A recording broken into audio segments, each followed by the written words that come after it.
Pilha de Gibis.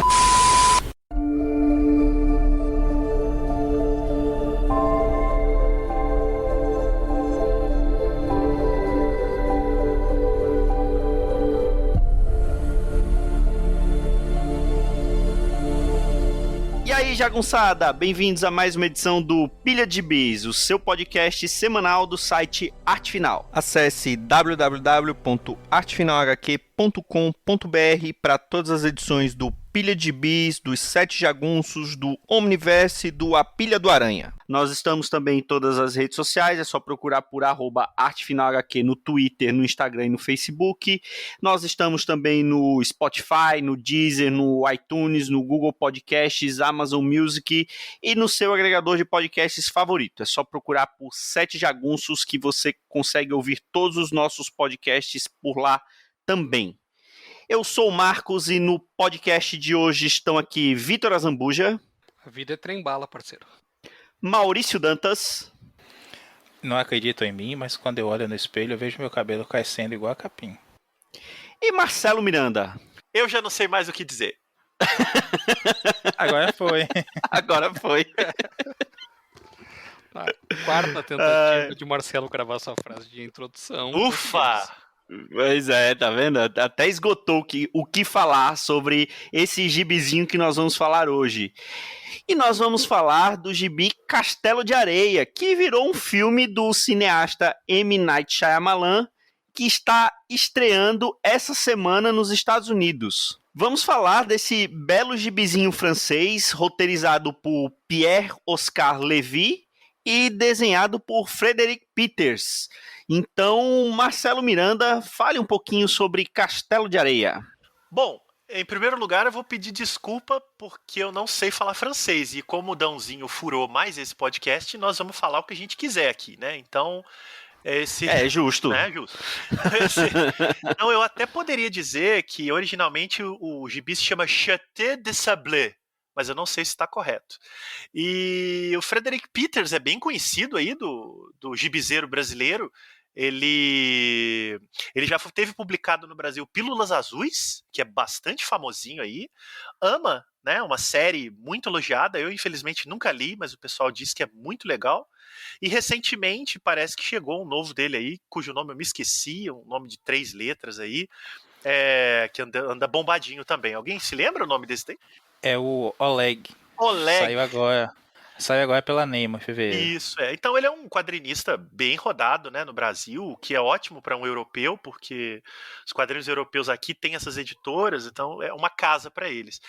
E o Pierre-Oscar Lévy é um cara com experiência em documentário de cinema, e tinha essa história, e o Frederick Peters desenhou. Então a gente tem Castelo de Areia, que foi publicada no Brasil em 2011, já tem 10 anos, pensa bem, pelo finado selo Tordesilhas. Eu acho que esse selo acabou-se no meio da década aí, mas foi lançado em 2011. Olha, Maurício Dantas, na época ele custava míseros R$ 34,90, uma edição capa cartão, 104 páginas, papel offset, eu tenho essa edição, lombada, veja você, era uma belíssima edição, tá com cheiro até hoje, tem 10 anos o negócio. Se alguém for lançar agora, Coffee Pokénaquim, vai ser uns R$150. Poxa, rapaz, olha, eu vou dizer... Capa duríssima. Eu sei dizer que vai vir com, inclusive, amostras de areia. Vai vir com uma forminha, né, pra você brincar na praia. Ou, considerando a história, vai vir com uma fralda geriátrica, né? Que você Falei, compre Castelo de Areia, entre na história e já bota uma fralda geriátrica. Bom, uma pausa rápida aí no podcast, só para dar o serviço completo. Como você pode perceber, quando gravamos ainda não havia sido anunciado a republicação do título Castelo de Areia, e ele foi republicado pela mesma editora Tordesilhas, e o link para você comprar tá aí no post. Bom, vamos voltar agora pro papo. Mas Castelo de Areia, então, é uma história, um one shot, né, pra gente usar um termo bem americano aí, que é uma trama com clima de além da imaginação, Twilight Zone aí, né? Uma história que é até difícil da gente falar sem dar muito spoilers, mas a gente vai falando aqui meio por cima de várias pessoas que vão passar não sei se é um feriado, um fim de semana numa região litorânea da França, e aparentemente ali ocorre um fenômeno em que elas começam a ficar mais velhas, elas envelhecem muito rápido. E até por isso o filme do Shyamalan, né, que o Marquinho comentou, foi adaptado, né, para os Estados Unidos com o título Old.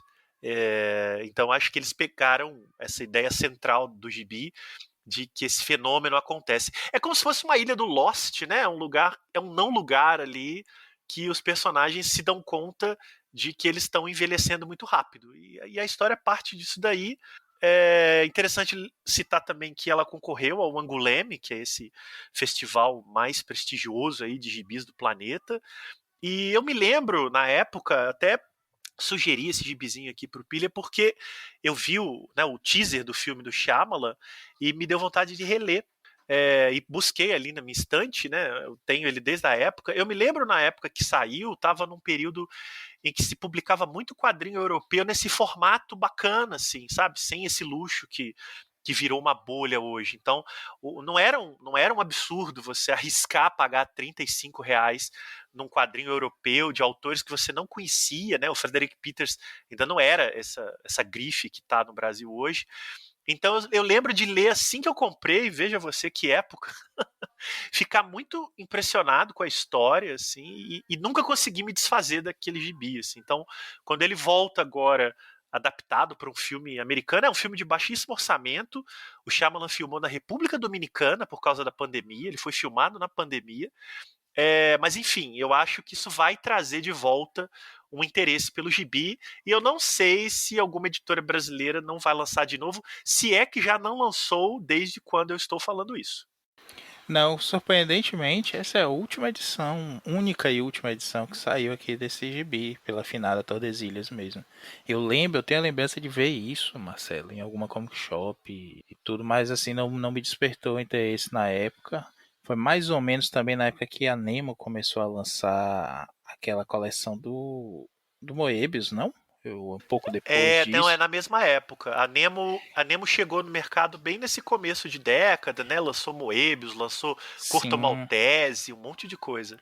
E eu lembro que eu colecionava essa do Moebius, que é carinhas até pra Essas eram época, mas carinhas, muito bem cuidadas. Eu Muito. esperava as promoções do Liga HQ, o finado Liga HQ também, que você sempre comprava, ele te dava lá um cashback, né, pra você gastar no próprio site, e aí, saía por R$ 15 o gibi, né, eu ia economizando ali, comprando as outras coisas da época mesmo, e acabava comprando esses de luxo, por 15 conto. Eu tô aqui ainda, tem uns 6 volumes. Essa versão da Nemo, inclusive, tem a curiosidade que cada volume é de uma altura, né?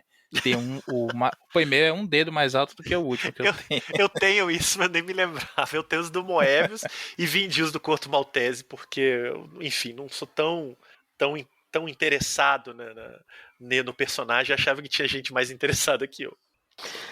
Bom, então vamos para a história em si, né? E, como falou, é meio que um conto, uma ilha de Lost, né? Que eles estão, e a história começa com meio que um andarilho tá ali, dormiu ali numa caverna, ou num abrigo ali na praia, e ele de longe vê uma mulher, uma jovem, né?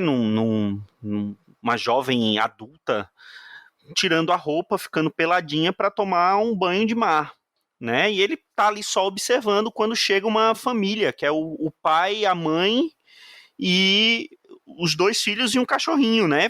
Até falando assim, falando que a gente nunca chegou tão cedo, né? Na praia, né? A praia tava deserta, tá? Só tava com esse cara ali meio que dormindo. E aparentemente tá tudo normal, né? Não tem nada estranho nessa cena, né, Vitor? Começa de uma maneira bem, bem simples, né, a história. Ele começa parecendo até que vai ser um gibi de mistério, né? Ela começa com esse andarilho, que ele é argelino, como você explicou, e ele tá acordando nessa praia, e ele tá observando bem cedo de manhã uma menina, uma moça que chega para tomar banho de mar, ela tira a roupa e entra na água. Ela acha que não tem ninguém ali. E por volta das 8 horas da manhã, tem um reloginho ali focado no carro da família que primeiro chega ao lugar. Essa família, que é uma mãe, um pai e 2 filhos pequenos, um menino e uma menina, chega e encontra esse andarilho caído, assim, meio desorientado. Você não sabe o que aconteceu, você não sabe o que ele fez. E a menina sumiu.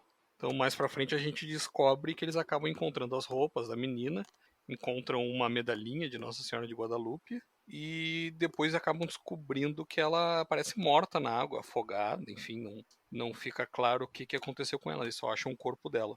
Então parece, o gibi começa parecendo que vai ser uma história de mistério, de suspense, mas ele acaba tomando um outro rumo, porque uma das coisas que paralelamente a isso aparecem na história é que as crianças, os filhos pequenos dessa família, que são de 13, 6 anos, se eu não estou enganado, os pais começam a reparar que eles estão crescendo a olhos vistos, assim. E a menina eu acho que primeiro- tem 3 anos, né? Ela é bem pequenininha, a garotinha. O menino é um menino pouco é mais menor. novo, né? Não, o o menino é que tem mais 3. novo. É o menino que tem 3. Isso. A menina tem 4 ou 5. É, por aí. A Zoe, o menino é o Félix. E primeiro eles reparam que a roupa de banho tá muito pequena, né? O pai fala: "Não, você comprou um biquíni muito pequeno pra menina, um calção muito pequeno pro menino". Ela diz: "Não, comprei inclusive pra idade maior do que eles são, né?" Que é o Marcelo bem sabe, né? O que todo pai faz, né? A gente sempre compra o É. número maior. Pra durar mais tempo. Claro, nunca compra o número certinho da roupa da criança. É dica, tá? Pra quem não tem filho ainda. Jamais compre o número certinho da criança. Compre sempre pensando que ela vai usar no que vem. E eles começam a ver, começam a discutir, e aí eles reparam que não, eles estão realmente crescendo. E nisso chega uma outra família de bolsominions, vamos dizer assim. Cidadãos de bem, né? Vamos. Pelo menos ele, né? E o cara o patriarca. O pai é. Ele é médico, o patriarca. né? Ele é médico. Olha só. Cidadão de bem. Só uma correçãozinha muito rápida, Vitor. O gibi mostra a família de bem chegando antes deles perceberem que a criança está crescendo, um pouquinho antes. Ah, é verdade, é verdade. Primeiro você tem a apresentação das duas famílias, né? Claro que o cidadão de bem não olha com bons olhos o argelino que está ali meio perdido, enfim.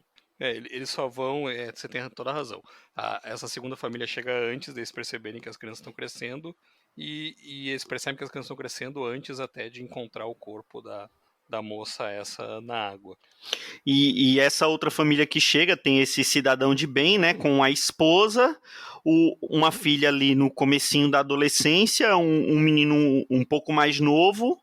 E a sogra, né? Já mais idosa. Eles também estão indo pra praia, né? E ele já chega reclamando, a mãe dando um tapa no filho, que o filho pergunta pra avó quando é que ela vai morrer. Então, você vê que é uma família bem funcional, né? Na verdade, o menino pergunta: quando você bate as botas? Aí toma uma bifeta na cara ali e aí tá todo mundo feliz. O que eu acho também muito interessante é essa coisa desse tipo de quadrinho que tenta captar os pequenos comportamentos, né? Eu acho que essa história tem muito isso. Quando o médico de bem chega, ele já fica puto porque tem outra família na praia, ele já olha meio de má vontade, tipo, não, puta merda, vamos ter que ficar pra lá, né? Porque já tem outra família. Porque aparentemente essa família do cidadão de bem, eles estão indo lá todo ano, né? Tanto é que eles até marcam a altura do Louis, que é o filho mais novo, na placa da praia, né? Ele fala, vamos ver quanto é que você cresceu do ano passado pra cá. E aí a avó até fica admirada, você cresceu quase 5 centímetros, não sei o quê. E ele fala, realmente, você cresceu um bocado, né? E aliás, tem uma coisa que já que o Vitor fez uma referência à paternidade aí, tem uma outra coisa muito legal do momento em que o gibi começa a, digamos assim, perder o controle, né? É quando o pai tá insistindo que a roupa tá pequena e ela fica convencendo ele, né, de que comprou o biquíni certo, e ela percebe que a criança cresceu quando ela pega no colo, né? Ela tem um quadrinho muito bom, assim, que ela dá um abraço, afasta, põe no chão e fala: ele cresceu. Porque, né, quando você pega a criança, você percebe muito claramente a questão do peso, da altura. Eu acho muito legal, assim, ó, o encadeamento, sabe, do olhar, do desenho. São coisas que eu gosto muito desse trabalho do Peters nessa história. E aí cada um se instala ali, né, num lugarzinho da praia e a filha adolescente percebe lá o andarilho argelino e resolve ir para onde ele tá, né? E aí é quando você vê algumas coisas assim que aparentemente não é estranho, mas que daqui a pouco você começa, quando no decorrer da história você vê o que aquilo significa, né? O cachorrinho de repente vai, se deita na areia, fica ali de boa, as crianças ali estão brincando, mas até então só isso, né? E é quando a adolescente vai ao encontro do andarilho argelino que eles acabam visualizando o corpo daquela primeira jovem que ele viu no começo da história, não foi, Maurício? E aí a gente começa a perceber a verdadeira índole desse médico, né? O homem de bem aí. O preconceito dele, ele já parte para o pressuposto que foi o argelino que matou a menina, ele tenta se explicar e o médico não dá ouvidos a ele e começa a ficar estranha a história aí, né? Porque quando o médico chama o delegado, né, o policial lá, que diz, você tem um belo cadáver para você aqui, tal lugar, venha para cá. E logo depois aparece um pessoal, ele já diz assim, vocês chegaram rápido, e não é um escritor com o seu filho e a namorada, a esposa do filho, é a namorada, né? Não, Eu acho que não sim, chega. eu acho que sim. É, Demora um pouco você entender as relações ali. Ele é escritor de ficção científica, isso que é isso. mais legal. E aí fica falando pra ele, né? Você é o quê? Eu sou escritor, mas nesse tipo de história, que não sei o quê. Ele mesmo parece que não quer dizer, né, que é escritor de ficção científica, como aquelas pessoas ali não vão entender o que é que ele faz. E quando chega nesse ponto, as coisas já estão muito estranhas e. Não, vou deixar pra contar depois a história que aconteceu. Tem um lance também legal, né? Que quando esse terceiro grupo chega, eles claramente demonstram que tem alguma coisa errada, né? Ou seja, eles já estão vivendo uma situação adiantada em relação aos que chegaram agora, porque eles estão muito esquisitos no meio do mato e eles não falam coisa com coisa, né? A gente já percebe que tem coisa fedendo ali. E ele já mostra, né? Até fala assim, quantos anos tem seu filho? Aí, tem 3 anos. Não, realmente ele parece ser muito grande para a idade. A senhora não deveria deixá-lo andar nu por aí, né? Isso. Porque ele já cresceu tanto que a sunga que ele usava já não serve mais, né? E aí começa-se a perceber que a coisa não está andando de uma maneira normal, né? A esposa já vem atrás do marido, tá acontecendo alguma coisa com a mamãe, ela não tá passando bem. Minutos depois ela volta, vem cá, ela não tá respirando, e aí é quando você começa a perceber que a coisa realmente tá muito esquisita nessa praia. E ainda tem a questão do telefonema, né? Que nada da polícia chegar, ele vai tentar ligar de novo e aí já dá que o número não existe, não, que o número tá errado. Numa primeira na verdade ele liga a primeira vez, consegue falar lá com um amigo dele, inspetor. Aí na segunda vez que ele liga, falam que aquele telefone não é da delegacia. E na terceira vez que ele liga, diz que o telefone não existe, né? Então, em questão de minutos, aconteceu tudo isso. E é interessante também falar que eles, em alguns momentos da história, eles tentam sair, né, daquela praia e eles simplesmente não conseguem, né? Eles falam E de aí, ter uma coisa impedindo que eles saiam, né? como se fosse uma rede de energia, né? Alguma coisa impedindo eles de saírem daquela ilha não, né? Porque fala ilha porque a gente lembra logo de Lost, mas é daquela praia, né? É legal isso, né? Porque sempre que abre a câmera, porque a narrativa é bem cinematográfica mesmo, até em off aqui eu tirei dúvida com o Marcelo de um termo que eu vi numa resenha desse gibi. A narrativa bem cinematográfica vai bem abrindo a câmera para você, os planos, né, Marcelo? E vai mostrando para você aquele lugar bonito, aberto assim. A menina, quando vai nadar, tá nadando num lugar que parece que é, não sei, como se fosse uma caverna, alguma coisa assim, que ela pode sim, boiar tranquila, não tem isso mesmo. onda, é Isso, uma mar parece um calminho. lago, né? Uma coisa assim. E aí você vê que é um lugar perto, não tem nada de civilização, assim, nenhuma vista, não tem um prédio lá no fundo, não tem nada. Tem só um matozinho, né? Aquele matinho que vai começando a crescer quando a areia vai cedendo, dando lugar à terra mesmo, em qualquer praia. E aí as pessoas chegam até esse mato, até esse mato rasteiro, mas voltam meio abobalhadas até, né? Meio desnorteadas. Os primeiros que tentam ir são encontrados no chão, assim, meio balbuciando e tudo. Você eles falam, acho que é barreira magnética, um termo desse, assim, com magnetismo, e Hoje força eles a voltar. E aí hoje a gente pode chamar de Rex, né? Já tem um nome Mas isso daí. spoiler! Olha, É olha. verdade. Pô, isso é só no final. E aí tem essa cena bem bacana que a gente até comentou em off do escritor de ficção científica teorizando o que é que pode acontecer ali, né? Ele vai da questão da realidade projetada, né? Alguém está sonhando, todos nós. Vai a loucura de experimento, alguma coisa até próxima de Lost mesmo, que ele invoca ali. O teste Mas de é mais pra remédio, dizer, né? Ele fala uma coisa, tipo, estão testando os remédios. que tá todo mundo dormindo, aí você, eu sou real, não sou um sonho seu, e começam a brigar por conta disso, enfim. É uma série de hipóteses ali que é basicamente o escritor dizendo pra você assim, ó, não é nada disso, pra você ficar mais louco ainda. Eu tomei um choque até, né, com esse gibi, porque realmente eu pensei que fosse alguma coisa de mistério, depois de achar que é uma coisa mais, como chamam, slice of life, né, um pedacinho da vida, É. um dia na vida, porque ele começa bem bucólico, as pessoas chegando na praia, você acha que vai ter ali um mistério mesmo desse... Ele lembra O negócio até Verões Felizes, né? Um Isso, é isso que eu ia negócio ali falar. parecido com O Verões comecinho Felizes. parece É, Verões Felizes, né?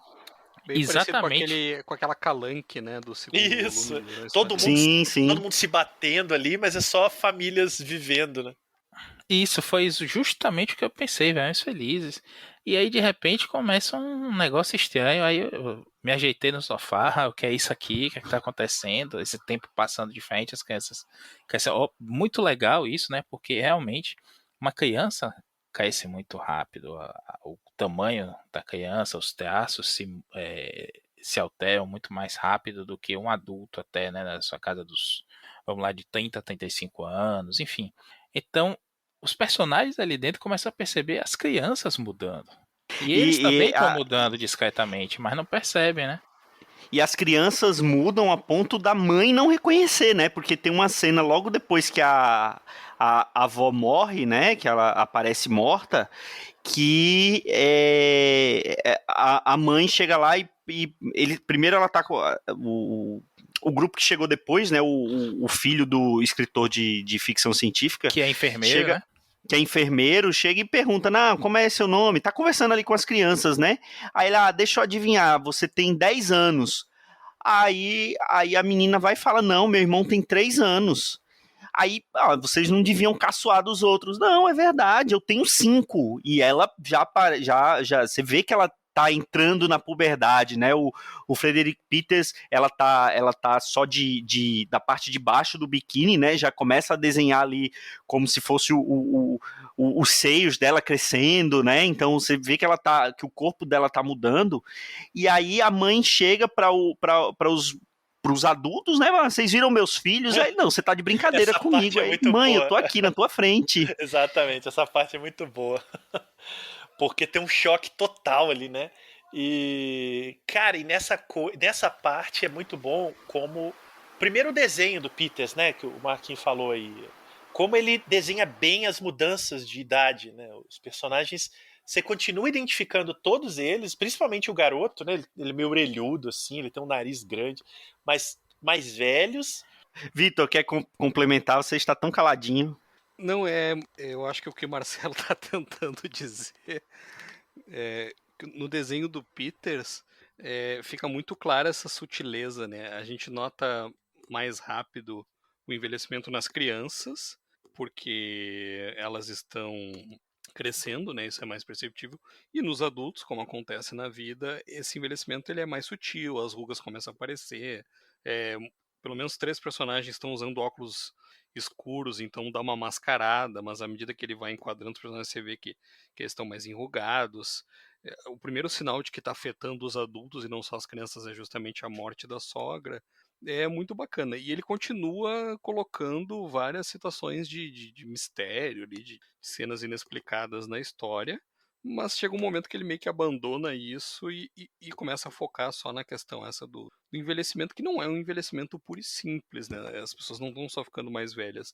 As crianças, por exemplo, elas começam com 13, 5 anos, o menino Louis é um pouquinho mais velho, a outra mocinha já é adolescente, mas eles começam a entrar na puberdade e eles começam a sentir desejo sexual.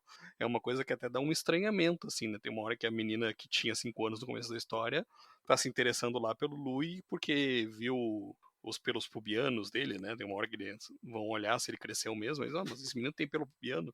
Ela viu e achou bacana. Cara, essa cena é maravilhosa, a cara que ela É, faz, o desenho é incrível. não, Ela olha na meio tradução como se estivesse olhando pra um biscoito, assim, né?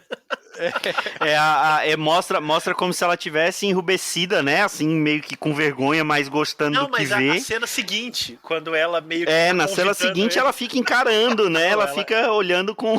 falando, opa! parece um biscoito ela diz recheado, assim, mas né? é genial, que bem coisa de...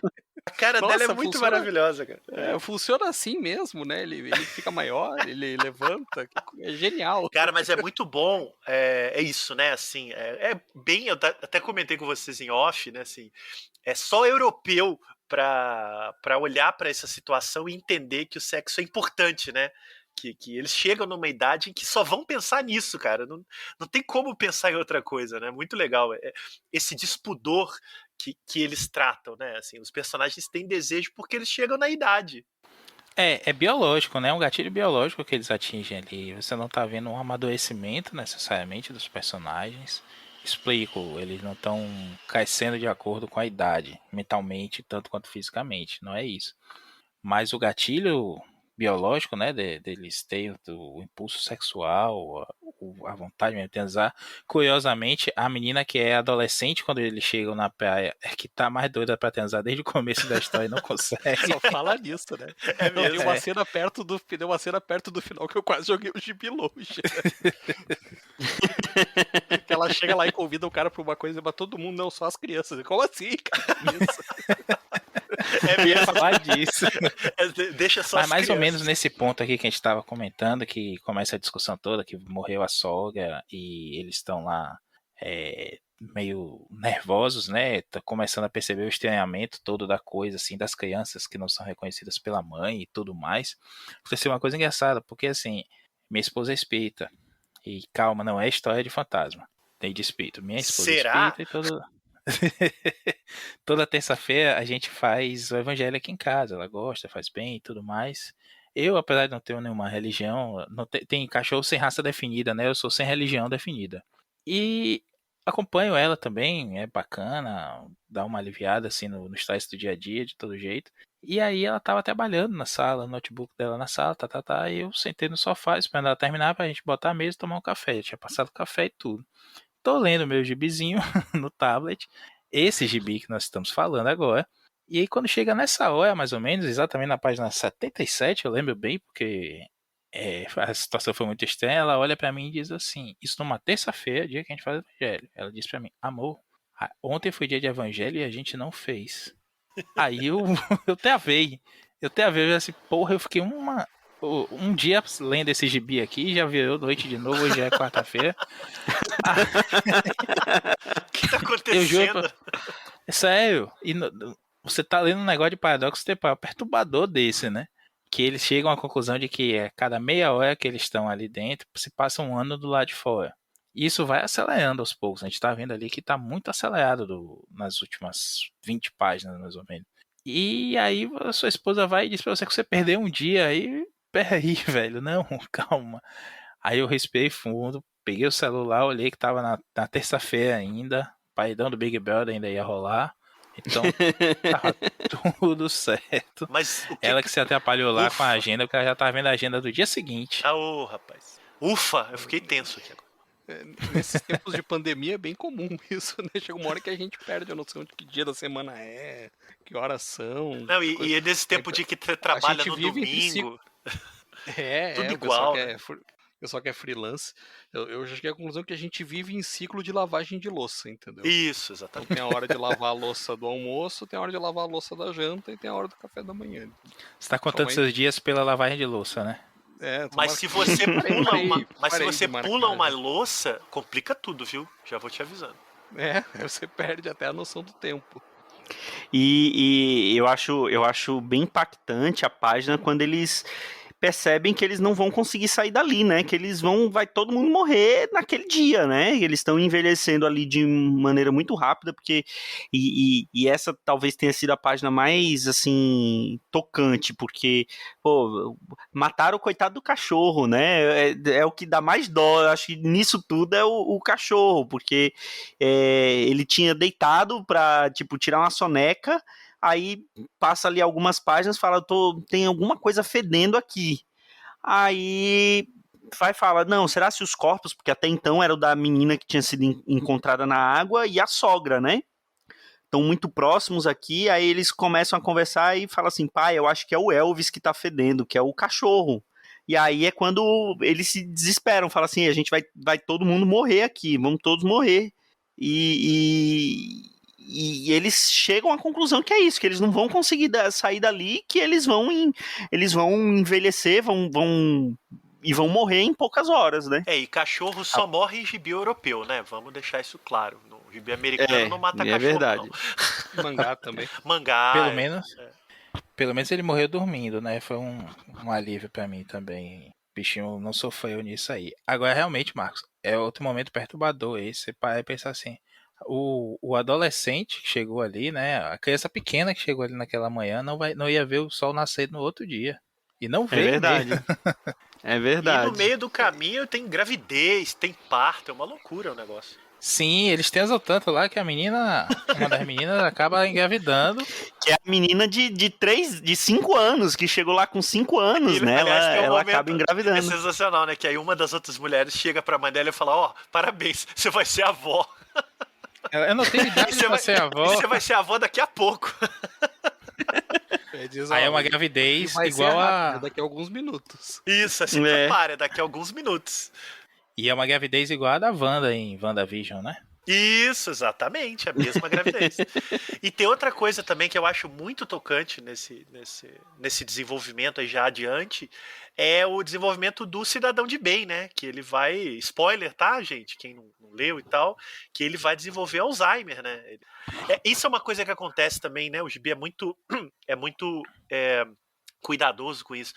O envelhecimento deles, né? Cada um, em alguma medida, tem um efeito, né? Quer dizer, esse senhor vai ter Alzheimer, o outro vai ter talvez um outro problema de saúde. É como se a vida deles fosse adiantada, né? E o que eles fossem sofrer, né? Em anos futuros, eles sofrem nesse processo. Então, o fato dele começar a brincar com o castelo, que é a alegoria máxima aí do gibi, né? O castelinho de areia, como uma criança, e aí alguém fala, Alzheimer, né? Eu acho ali é foda, porque é o personagem mais desagradável, tendo talvez o fim mais melancólico. Essa coisa do castelo de areia é forte, né, bicho? Porque o castelo de areia é uma coisa efêmera. Você constrói e daqui a pouco vem a onda e leva tudo. E aquele castelo de areia ali parecia que ia doer mais do que todo mundo que estava ali em volta. Inclusive que a criança que começou a construir no comecinho da história, que o idoso principalmente, que já estava ali aumentando ele, né, no Alzheimer lá, ele travou ali, estava construindo mais e o castelo já estava gigantesco. E ele não sabia o que fazer, a esposa chega a dizer assim, eu preciso de uma atenção, preciso de um carinho, preciso de você aqui, e ele não responde a ela, ele nem sabe quem ela é mais, né, nessa altura. E eu acho muito bacana, Marcelo, concordo com você, a figura desse cidadão de bem aí, né, é sempre meio sinistra, aquele óculos, aquele chapéuzinho, a boca torta mesmo, da idade, né, ele já começa idoso. E parece que tá sempre com um sorrisinho escroto de canto de boca, assim. Verdade, você sempre que ele aparece em cena, você sabe que ele vai fazer alguma coisa sinistra ali, né?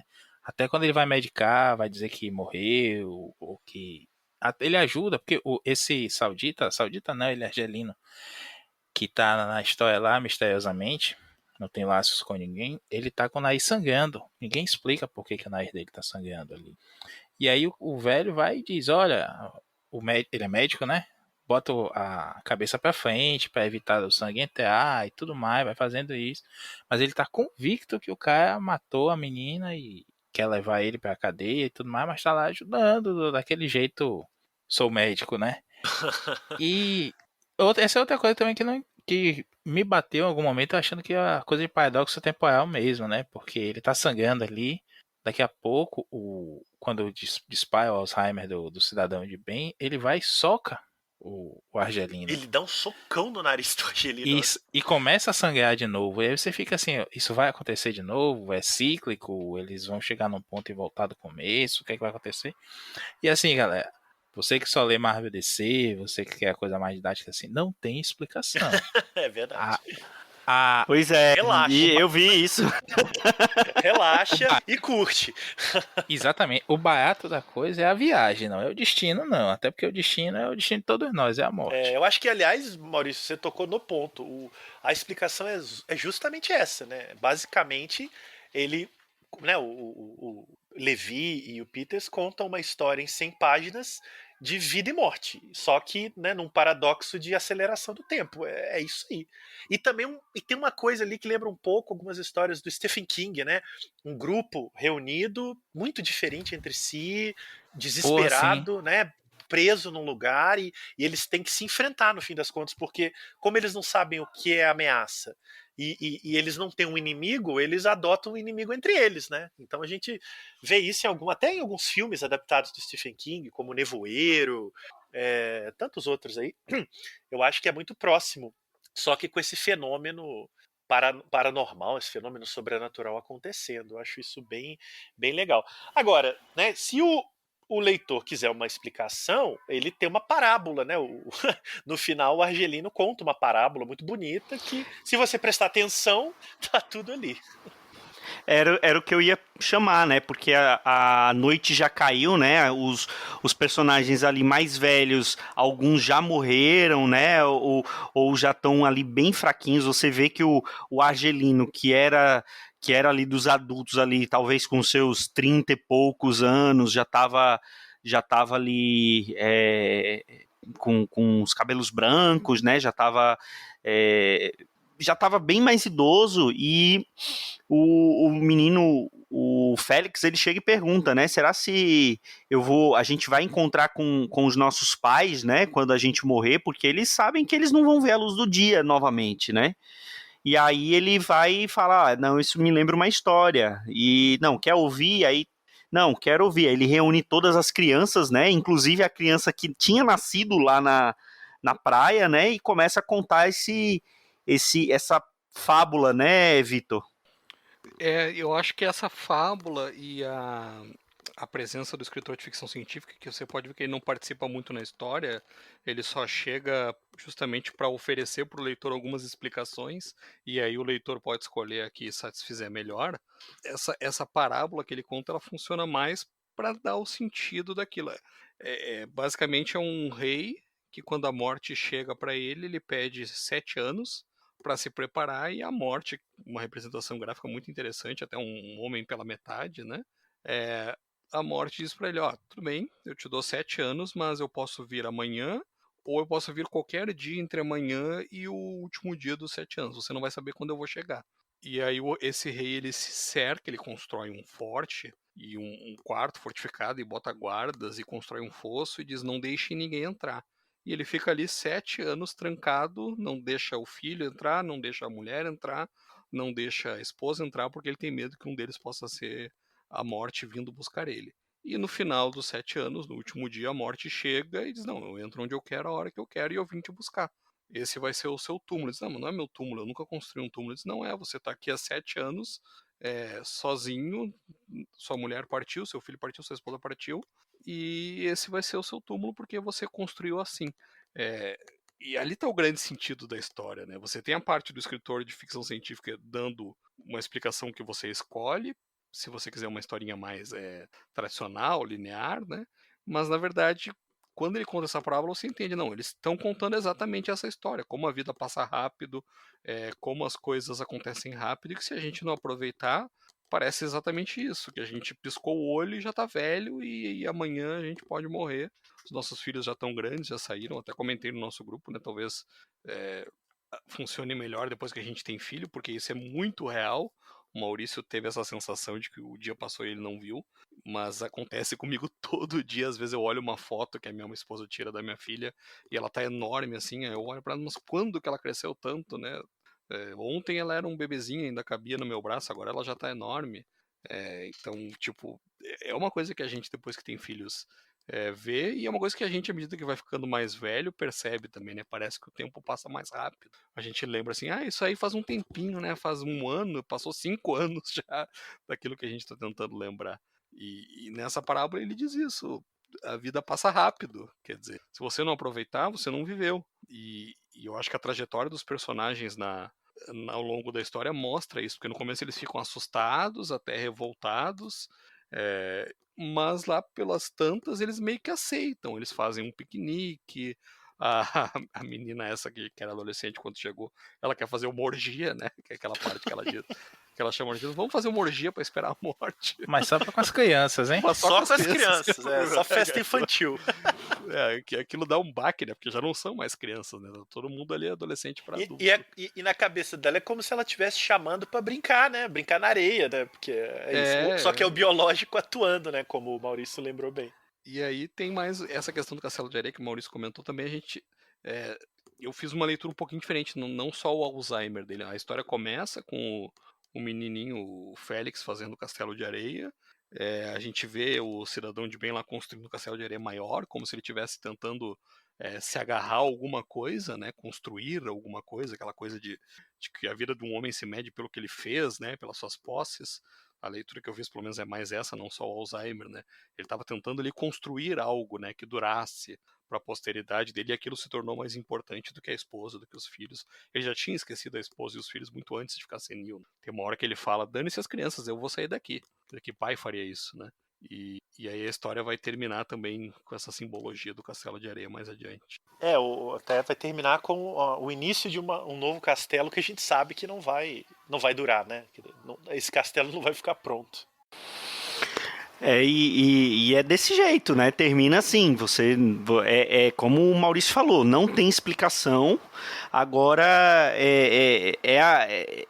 isso não é uma coisa típica de quadrinhos americanos, então, também como o Maurício falou, se você está acostumado a ler só gibi americano, você vai estranhar isso aqui, porque realmente fica... não se explica o que aconteceu, qual é o fenômeno que aconteceu naquela praia. E aí a gente vem para a adaptação do Shyamalan, né? Porque será se vai realmente adaptar dessa forma que foi feito no gibi, se ele vai resolver contar vai dar uma explicação para o fenômeno que acontece ali naquela praia. Lembrando que a gente está gravando isso daqui bem antes da estreia do filme, então ninguém aqui assistiu o filme, ninguém aqui tem a menor noção do que vai ser. A única coisa que a gente viu do filme foi um teaser que já foi liberado no momento que a gente está gravando esse episódio. Você, Marcelo, que tem mais experiência com a sétima arte, o que você acha? Nessa hora o Dãozinho tá lá resmungando, cinéfilo. Pilha de críticos. É um amargo, né? O Dãozinho foi para essa ilha, mas ele conseguiu sair quando ele deixou de ser criança e virou um mais velho, mas ele continua uma criança. Né? Olha, então, a gente só teve um teaser, né, de 30 segundos, foi exibido no intervalo do Super Bowl, né, esse grande evento aí. A essa altura, né, no momento que a gente está gravando, a gente só teve acesso a isso.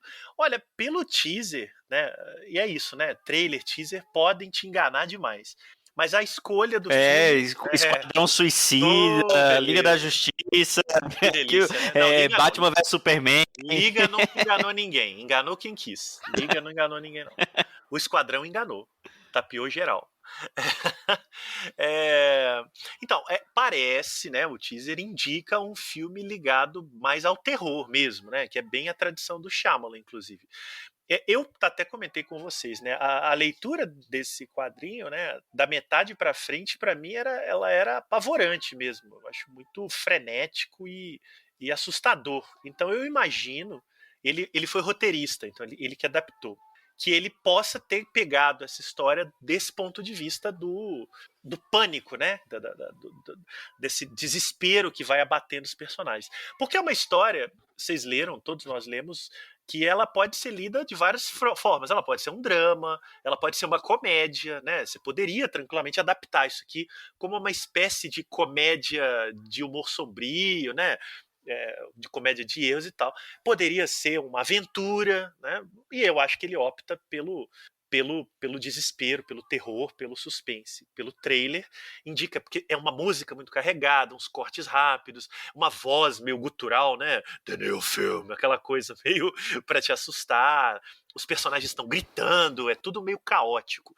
Então dá a entender que o filme vai seguir pela linha do desespero. Pela tradição do Shyamalan, eu não acho que ele necessariamente vá dar explicações. Eu acho que ele não escolheu essa história à toa. Ela tem muito a ver com os filmes dele. Por exemplo, quem viu aí o The Happening, né, o Fim dos Tempos, sabe que ele não tem pudor nenhum de não dar explicação de nada. E eu acho que essa história tem relação muito, muito próxima com os roteiros originais dele. Então eu imagino que ele leu isso daqui, né? Acredito que tenha partido dele, porque ele é produtor, roteirista, diretor.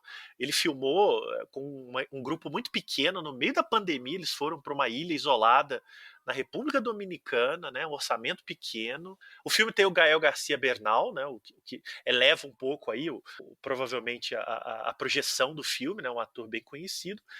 Mas eu acho que ele foi atraído por esse tom um pouco estranho, esquisito da história, que lembra muito os outros filmes dele. Bom, então acho que é isso, né, senhores? Depois de ler o gibi e de toda essa explicação do Marcelo, tá interessado em ver o filme, Vitor? Sim, sim, a gente estava até brincando no grupo. Primeiro queria agradecer ao Marcelo, que é a primeira vez que eu ouço a pronúncia que eu julgo que deve ser a certa, porque é Marcelo que está dizendo, que é Shyamalan. Eu jamais falei Shyamalan como Shyamalan na minha vida, mas agradeço. Eu não sei se está correto. Mas nos trailers eles falam M. Night Shyamalan. Aí eu adotei, entendeu? Mas a gente tava até brincando, eu sou fã do Shyamalan. Tem metade dos filmes dele eu não gosto, mas os que eu gosto bastante. Esse fim dos tempos eu acho horroroso. Por acaso. É uma bactéria que tá no ar que faz as pessoas se suicidarem. Jesus. Não é uma bactéria, o filme não diz o que era um é. negócio assim, era um negócio no ar que fazia as pessoas se matarem. Mas de fato, é um fenômeno. Tem uma cena que eles estão fugindo do vento. Eles ficam olhando assim pra. Tá ventando ali, foge. É porque eles acham que ela. Mas, Vitor Azambuja, a gente hoje tá vivendo isso. A gente corre do vento. Pior que é. Você vai dizer que quando você precisa sair por algum motivo, porque você é um rapaz consciente, eu sei que você só sai com extrema necessidade. Você não corre do vento. Quando tem alguém sem máscara. Pessoas sem máscara, né? Aí você sai correndo. Claro que a gente tá vivendo ali aquele negócio. Mas enfim, tá brincando. Eu gosto muito de vários filmes dele. Esse teaser, a gente tava conversando, não dá pra prever muita coisa, mas a julgar pelos últimos trabalhos dele, parece que ele se achou de novo, né? Ele voltou à boa forma. Né? Então quero ver o filme, sim. Acho que o Gibi vai ter um tom diferente, porque o filme é um outro público, né? O Gibi, ele é muito... ele é muito contemplativo, assim, ele deixa você aberto à sua própria interpretação. Alguns filmes são assim, a gente sabe, mas geralmente o filme tem que ser uma coisinha mais mastigada, né, mais explicadinho. Quero ver, sim, acho que vai ser diferente, acho que o Marcelo tem toda a razão, vai ser uma coisa voltada para a questão do terror, do medo da morte. Acho que não vai ter o piquenique nem a orgia das crianças, nem nada. E também não tem no gibi, tá, gente? Ela fala, vamos fazer uma orgia, mas não aparece a tal da orgia, tá? Calma. Não, dá errado, deu ruim. Não é Lost Girls, fiquem calmos. Calma, Gustavo, calma. Mas quero ver, sim. E você, Maurício? Mas eu confesso que eu tenho meio que um preconceito com esses filmes que são feitos pra deixar a gente agoniado. Vai, faz isso, ou a qualquer momento alguém pode surtar e matar todo mundo. De desesperos momentâneos, já basta a minha vida de advogado autônomo aqui. Seu coração não Mas- aguenta, né? Pois é, Aquela intimação às 5 da tarde, uma sexta-feira que você não tá esperando, né? aquele cliente que te manda zap 4 horas da tarde um sábado, você tá querendo assistir. Precisamos conversar sobre o meu processo. Enfim, e ainda tem a cliente que quer que você vá no meio de uma pandemia despachar com o juiz, né? O juiz não tá nem indo lá, meu amigo. Eu tô indo porque eu O preciso. que me pediu isso semana passada, eu disse, cara, é sexta-feira, de tarde, no meio da pandemia. O fórum vai imagina. fechar na segunda por causa do protocolo da pandemia. Você acha que o juiz vai estar lá me esperando pra despachar? Meu? Olha, cliente, fica a dica, cliente. Se liga.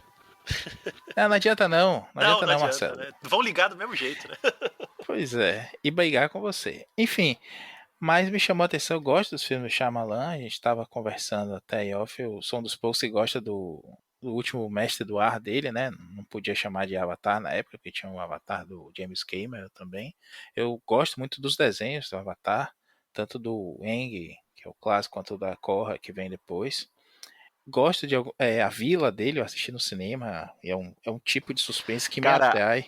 A Vila eu adoro também, e até hoje, se eu assistir aquela cena que eles estão em cima da torre lá, que passa a criatura ali embaixo, eu sei que vai passar e eu me assusto toda vez. Não, aquilo ali é Aí- pra você ficar tão travado que não passa nem o Wi-Fi, né? Isso sou eu com a cena do Sexto Sentido, da mãe do guri passando atrás dele no banheiro, assim, sabe? Eu era pequeno, eu me cagava de ir no banheiro quando tava de noite, que não tinha ninguém em casa, que eu sempre achava que alguém tava passando por trás. Não, assim como em Sinais também, quando você vê a mão do ET lá no final, né? Tem aquela briga toda lá, o ET chega na casa deles e tudo mais. Enfim, eu acho que ele é um diretor que consegue mexer muito bem com isso sem ser exagerado, sabe? Fazer você pular da cadeira por pular da cadeira. O Marcelo já ouviu alguns podcasts dele defendendo, né? Que é o jumpscare. Que o jumpscare pelo jumpscare só é besta, né? Mas quando você consegue construir o ambiente e fazer o espectador arrancar os cabelos com uma cena, com uma insinuação qualquer, aí é outra coisa. Eu gosto disso. Costumo dizer que o jump scare precisa ter uma consequência. Se ele não tem consequência, ele é só um sustinho. Aí não precisa, né? Isso é só o É gato tipo pulando no Pânico, armário, né? Não, ele tem que servir pra alguma coisa, assim. Então, quando ele vem, o personagem tem que sofrer alguma coisa, ou alguma coisa tem que acontecer. Se for só a sombra que passou atrás e aí fez um barulhão, aquilo ali é andar de montanha-russa. E aí, só pra complementar também, eu acabei não comentando no comecinho, uma curiosidade que a gente viu aqui na internet é que o Levi, né, Pierre Levi, tinha escrito esse roteiro pensando num curta. Ele é diretor, trabalha muito com documentário, como o Marcelo falou e tudo mais, e ele pensou isso num curta. Aquela coisa assim mesmo de explorar a relação das pessoas ali naquela situação. Que a boa ficção faz isso, né? Já falamos disso aqui em outros pilhas, como filme de zumbi, filme com todo mundo perdido no espaço e o oxigênio tá acabando e tudo mais. Isso aí. O cenário pode ser atrativo, mas o que te prende na história é o drama humano ali, são as pessoas, como reagem àquelas situações que muitas vezes são alegorias para o que a gente está vivendo na vida, no supermercado, no meio de uma pandemia que todo mundo quer se esbarrar em você. Na rua eu tô correndo 5 horas da manhã para não ter ninguém mais na rua perto de mim, e aí vem um sacana de lá tossindo sem máscara, e aí você quer atravessar a rua para fugir do vento. Aí, ó. E, e não pegar o vírus, né? Enfim, são alegorias para o que a gente vive no dia a dia, só que com uma embalagem bonita para te chamar a atenção. Eu gosto disso. Esse é um gibi, como eu falei, que me surpreendeu. Inclusive, eu tenho ele aqui no meu tablet, o Ama, né? Os 2 volumes, os 2 primeiros volumes, já são 4 publicados aqui no Brasil. Eu tenho os 2 primeiros aqui para ler. E me chamou a atenção o traço dele. Não é um traço bonito, gostoso de ver, mas é um traço muito competente, tanto na narrativa visual, quanto nas expressões dos personagens, a forma como ele coloca cada quadro. é funcional, serve à narrativa, serve ao texto e prende você. São 104 páginas de história, se não me engano. E eu li assim, num tapa. Se não fosse minha esposa me dar aquele susto e eu congelar por uns 2 minutos assim, eu teria lido num tapa sem parar nem para levantar e tomar uma água, sabe? Porque ele te prende mesmo. A coisa vai ficando frenética e você vai ficando desesperado junto com aquelas pessoas. E quando acaba, você conseguiu romper a barreira magnética e sair da praia lá e eles não. Muito legal. Vou ver esse filme com certeza. E você termina a leitura meio amargurado, né? Eu reli, né? Eu tinha lido na época. Sim. E você termina meio de mal-estar. Agora, é uma pena que tá fora de catálogo, né? Vamos falar aí rapidinho do mercado, né? Pelo menos até onde a gente sabe, nesse momento que estamos gravando, não li nenhuma notícia de republicação, nada.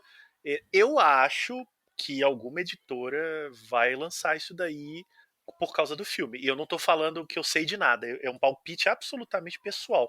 Porque o quadrinho europeu hoje, ele virou também um artigo de luxo no Brasil. O Frederick Peters, ele hoje é muito mais conhecido do que ele era no Brasil em 2011, né? Então é só você colocar na capa lá, do mesmo autor de Ama e Pílulas Azuis, Pipoca e Nanquim vende 1.500 de tiragem em 10 minutos, né? Então, com certeza. Eu acho que se não tiver ninguém ligado nisso daí, tá marcando bobeira. Porque o gibi é bom, o autor é conhecido, ele é curto, né? É um voluminho ali, rapidinho.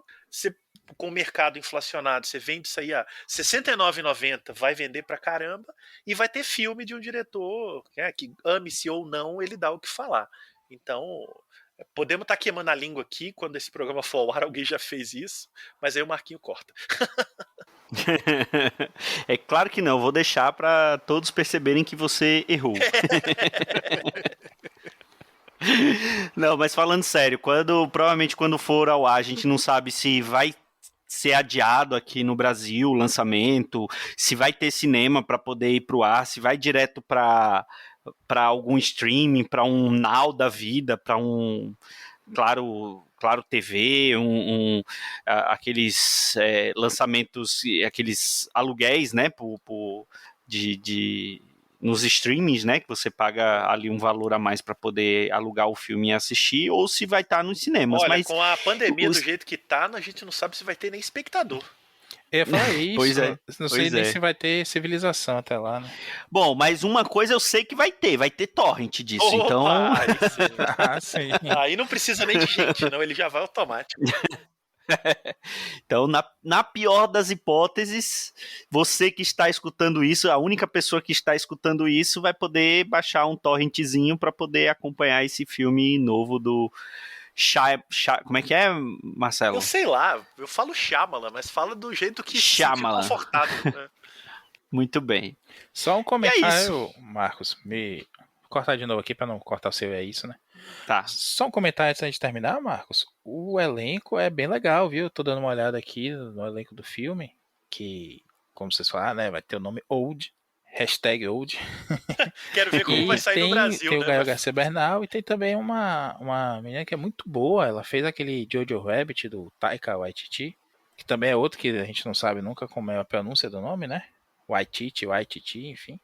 É a Thomasine Mackenzie. Ela é a judia do filme, que tá escondida lá na cara. E é uma excelente atriz, a menina é muito boa mesmo. Tem também, eu tô olhando aqui, tem o Rufus Sewell, que fez The Man in the High Castle, que é o Oppenheimer, que eu também, que aí é que eu não sei pronunciar mesmo, alemão aí já tá me... Aí nem o Dãozinho. Que é um ali nas primeiras temporadas, é um dos principais vilões da série, né, que também é um excelente ator.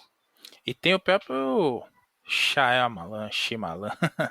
É que ele dá uma de... Como é o nome? Ele gosta de aparecer nos próprios filmes, né? Ele é o Hitchcock dos novos tempos. Porque às vezes ele faz algum personagem, mesmo que pequeno. O Hitchcock só passava no fundo. Porque na Dama na Água ele faz um papel maior, né? Em alguns ele faz só uma apariçãozinha, mas na Dama na Água ele faz um papel, né? Em Sinais na Dama também. Na Água, ele é o mais importante do filme, né? Ele é o cara que vai salvar a humanidade, né? No Sinais ele tem uma falazinha, ele ainda é o cara que matou a mulher do Mel Gibson, né? Do personagem do Mel Gibson. Mas na Dama na Água é que ele tem uma participação bem mais efetiva na história. Eu lembro que eu achei a Dama na Água uma bosta. É, porque é mesmo, você tem razão. Opa! Não, tô brincando. Mas eu gosto, Eu mas gosto. tô brincando. Mas eu gosto. Bom, então é isso, pessoal. Mais um pilha de bis desse gibizinho que é bem legal. Como o Marcelo falou, no momento que a gente tá gravando aqui, ele tá fora de catálogo, mas vamos tentar localizar um linkzinho para colocar aí no post para você tentar acompanhar esse gibi, ou pelo menos saber do que se trata. E é isso. Valeu, viu, Marcelo? Obrigado. Foi um prazer falar de um belo gibizinho e conversar com os meus queridos amigos e colegas. Valeu, Vitor Azambuja. Obrigado, foi um prazer estar aqui envelhecendo com vocês. Maurício Dantas, você tem lugar de fala aqui porque você já é avô. Pois é, e nem vi acontecer, né? Literalmente. Foi na ilha do Castelo de Areia? Você nem viu, de repente.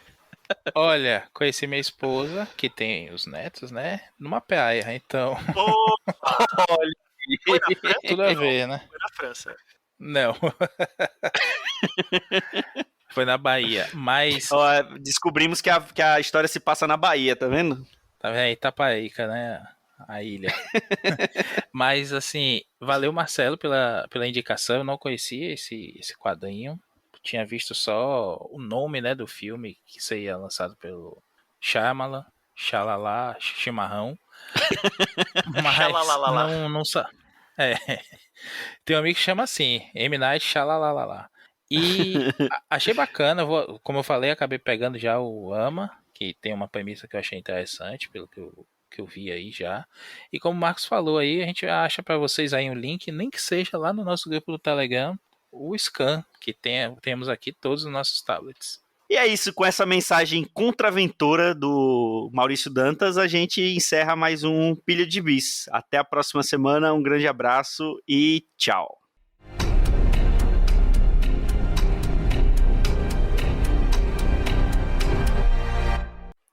E Marcelo Miranda? Não sei porquê, mas eu tô me sentindo muito velho. Eita, cortou aqui pra mim, não sei se eu o... também. Ué, Pra mim também. e agora? então repete, Marcelo. Tá, ok, vamos lá. Não sei porquê, mas eu tô me sentindo muito velho. Cortou aí também? Pô, Agora é só sério. corta repete. quando eu falo. Vamos lá. De novo, terceira vez. Não sei porquê, mas eu tô me sentindo muito velho. Não é possível. O Marcos tá sacaneando. Ele Eu tá vou confirmando. mudar a frase. Deve ser a frase. A frase tá com alguma maldição. Eu vou mudar a frase. Tentativa número 4. Esse foi o Pilha de Gibis, mais um podcast com o selo dos cabras de qualidade do Arte Final. Gostou do que ouviu aqui? Compartilhe e acesse o site, tem muito mais conteúdo de qualidade esperando por você. Vai comprar seus gibis na Amazon? Compra acessando os nossos links. Você vai ajudar a manter esse trabalho. www.artefinalhq.com.br